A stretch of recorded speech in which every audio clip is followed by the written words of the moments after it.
Allora, stasera mi devo mettere le scarpe con i lacci gialli, perché il giallo è un colore caldo che esprime passione. Però il giallo deve essere abbinato ad un colore freddo, il verde, che va abbinato con il bracciolino verde, così fanno pandan. Se il giallo è caldo, il verde è freddo, devo mettergli un altro colore caldo. Il rosa delle mutandine da abbinare alla magliettina rosa con i fiorellini. Quindi rosa, rosa, verde, verde, giallo, perfetto! Ma questi occhi castani non c'entrano niente, però!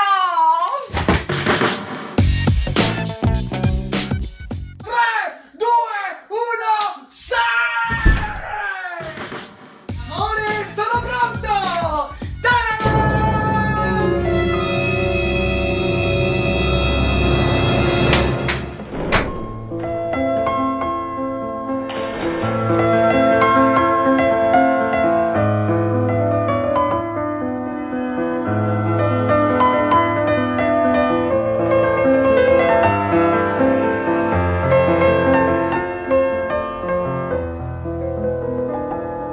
Non ti piace l'anello, vero?